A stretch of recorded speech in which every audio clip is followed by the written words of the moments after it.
Bonjour à tous. Pour ce nouvel épisode de la saison 4 de Pharmana, nous avons plaisir d'accueillir avec nous Madame Charlotte Guénon. Charlotte, bonjour. Vous êtes pharmacien responsable en assurance qualité produit dans les laboratoires ALK, spécialisé dans le département de développement et de production de produits d'immunothérapie allergénique pour la prévention et le traitement d'allergies. Est-ce que j'ai tout dit ? Tout est parfaitement. Alors, ma première question, est-ce que vous pouvez peut-être présenter d'abord votre parcours académique et puis ensuite votre parcours professionnel ? Ouais, et bien déjà, donc bonjour à tous et merci pour l'invitation à nouveau. Donc, je m'appelle Charlotte, je suis diplômée pharmacien de formation et à l'heure actuelle, donc je suis responsable assurance qualité produit, comme vous l'avez dit, au laboratoire ALK à Vandeuil, qui est à côté de Reims. Donc moi, mes études, classiquement, de la première à la 5e année, j'étais à la faculté de pharmacie de Reims. Et puis ensuite, la dernière année, je l'ai faite en alternance, donc un Master 2 qui s'intitule Qualité et sécurité des soins, qui est à la faculté de médecine à Paris-Descartes. Et c'est la dernière année que j'ai faite en alternance. Et donc, j'ai appris vraiment tout de suite le métier. Et j'étais à Ménarigny, située à Rungis. Et puis ensuite, pour des raisons personnelles, je suis revenue dans la région de Reims. Et puis du coup, j'ai eu un premier poste au laboratoire ALK, qui était en tant que pharmacien assurance qualité produit en 2017. Et en 2019, je suis devenue responsable du service. D'accord. Est-ce que vous pourriez peut-être nous éclaircir un petit peu sur ce qu'est réellement l'assurance qualité ? Alors, oui et non. Parce que l'assurance qualité, d'une manière générale, en fait, ça dépend de l'entreprise dans laquelle on est. Encore une fois, étant pharmacien, j'ai des connaissances pharmaciens. Et du coup, une assurance qualité ne va... Moi, je vous dis assurance qualité de produit. Chez ALK, voilà ce qu'on fait. Donc, je vous ai parlé libération de produits et gestion des déviations. Pas que, il y en a beaucoup d'autres démissions, mais c'est les deux vraiment principales. Dans une autre entreprise, l'assurance qualité produit va être un petit peu différente. Donc, l'assurance qualité, d'une manière générale, c'est comment est-ce qu'on s'assure du développement d'un produit jusqu'à la livraison chez le patient. Comment est-ce qu'on s'assure que le produit il est conforme, ce que je disais tout à l'heure, d'une part à la réglementation en vigueur, donc tout ce qui est code de la santé publique, ces fameuses bonnes pratiques de fabrication, mais aussi par rapport à son AMM, vous savez, l'autorisation de mise sur le marché. Donc c'est ça, finalement, l'assurance qualité doit s'assurer que tout au long de la chaîne du médicament, on s'assure qu'on suit les réglementations. Aujourd'hui, dans le laboratoire ALK, quelles sont vos missions principales en tant que pharmacien responsable d'assurance qualité? Est-ce que vous auriez une journée type à nous décrire, par exemple? Oui, alors déjà, comme je suis responsable, j'ai une équipe donc, de 10 personnes. Donc ça, déjà, ça prend quand même un peu de temps d'un point de vue management. Mais sinon, je ne peux même pas vous décrire une journée type, parce que j'ai 5 jours dans la semaine où je ne fais jamais la même chose. C'est ça qui est le plus intéressant.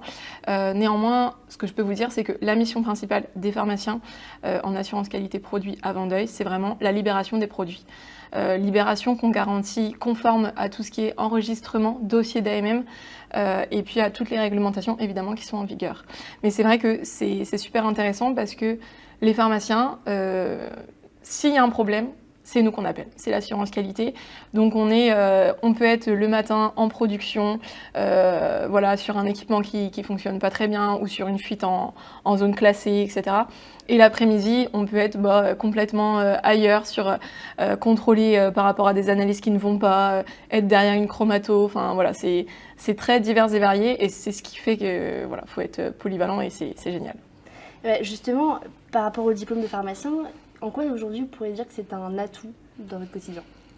Déjà, les études de pharma, elles nous apprennent quand même une certaine rigueur. On le sait, hein, il y a la première année où c'est un peu compliqué, c'est une autre méthodologie, mais voilà, on apprend vraiment à être rigoureux, à être tenace, et puis surtout, il y a la curiosité. C'est hyper important dans notre métier. Et je trouve que le métier de pharmacien, on a un certain bagage scientifique qui est vraiment hyper intéressant et qui aujourd'hui est très demandé dans le monde du travail. Et du coup, pourquoi avoir choisi l'assurance qualité plutôt qu'un autre domaine dans l'industrie pharmaceutique ? Alors de base, pour tout avouer, c'est pas un premier choix, l'assurance qualité. De base, donc comme j'ai dit, j'ai fait un M2 donc à la faculté de médecine, plutôt orienté pharmacovigilance, donc qui est le recueil des effets indésirables des médicaments. Et donc pour des raisons personnelles, voilà, un choix de vie personnel, je suis repartie donc côté de Reims, donc j'ai quitté la région parisienne. Et là, j'ai eu une première opportunité. On m'a donné tout simplement ma chance, un pharmacien junior, je connaissais absolument rien de l'assurance qualité. Et puis c'est comme ça que de fil en aiguille, je suis devenue responsable. Mais c'est vraiment un métier que j'adore. L'assurance qualité, c'est top. Du coup, aujourd'hui, quels sont les plus grands défis dans le domaine de l'assurance qualité pharmaceutique, par exemple? Alors, les plus grands défis qu'on peut avoir, c'est essayer de toujours d'emmener les gens avec nous, de leur montrer que suivre la réglementation, ça peut aussi être sympa, que montrer, expliquer, vulgariser les textes, parce que forcément, nous, on nous attend sur les mises à jour documentaires, sur tout ce qui est évolution de la réglementation. Et ça, c'est et le plus passionnant et le plus difficile, parce qu'il faut que ça ait un sens pour tout le monde, voilà, pour qu'on puisse les emmener avec nous, et puis pour améliorer le site et notamment les productions forcément de médicaments. Quelles sont les interactions que vous pourriez avoir avec d'autres départements, par exemple la R&D ou même la production, les affaires réglementaires? Eh bien oui, comme je vous le disais, c'est vrai qu'on est toujours au contact des personnes, au contact des autres services, et c'est vraiment tout service confondu, il n'y en a pas un à qui on ne parle jamais, c'est vraiment des échanges permanents. Voilà, tout est une histoire de communication finalement et de comprendre ce que l'autre a besoin. Voilà, si je prends un exemple, c'est vrai que des fois on va se dire oh, c'est simple, il y a eu un problème, c'est simple, on résout le truc et puis on passe à autre chose. Mais c'est au-delà de ça, c'est comment est-ce qu'on fait pour éviter que ça revienne. Et puis voilà, c'est l'idée, c'est d'être toujours en échange et de manière constructive. C'est vraiment ça le plus important. Quelles évolutions ou innovations voyez-vous dans le domaine de l'assurance qualité pharmaceutique? D'une manière générale, il y a l'IA, évidemment, l'intelligence artificielle qui va être beaucoup présente, je pense, avec notamment, il va falloir faire évoluer aussi la réglementation, plus cadrer les choses, etc. Mais on sait que ça peut avoir un gros pouvoir, donc l'utiliser à bon escient, je pense que c'est la grande innovation qui va arriver. Et quels sont les défis qui seraient liés à la gestion de la qualité dans un contexte international? Je dirais aussi tout ce qui est au niveau des textes réglementaires, qui sont finalement de plus en plus précis, donc je vais parler peut-être un peu technique, mais il y a des annexes, donc les bonnes pratiques de fabrication, normalement ça parle, ou en tout cas ça va vous parler, mais c'est vrai qu'à ces bonnes pratiques de fabrication, il y a des annexes qui sortent au fur et à mesure, et des fois il y a des mises à jour, et ces mises à jour elles sont de plus en plus précises, de plus en plus on nous dit carrément presque quoi faire, alors qu'une entreprise, moi j'en ai fait que 3 on va dire dans ma petite carrière pour l'instant, mais déjà ça n'a rien à voir. Et du coup, ce qu'on peut appliquer, par exemple chez ALK, si je prends le cas, ne peut pas être appliqué dans une grosse autre entreprise. Et du coup, ces textes devraient quand même laisser part aussi à l'interprétation et au fait de dire, voici les grands principes, ne pas oublier vraiment la base, qu'est-ce qu'on attend d'un médicament pour le patient, et ensuite, voilà, laisser un peu libre cours. Et quels conseils donneriez-vous aux étudiants en pharmacie qui souhaitent s'orienter vers l'assurance qualité?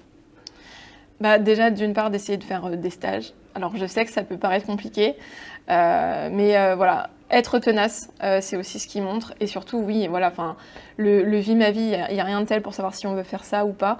Je me souviens encore, quand j'étais étudiante, on parlait d'assurance qualité, je trouvais ça super rébarbatif, ennuyeux, alors qu'en fait, j'adore ce que je fais. Vraiment, chaque jour est différent. On peut nous appeler le matin, être sur un sujet, l'après-midi même sur complètement autre chose. La partie managériale aussi, qu'on n'apporte pas trop non plus dans les études.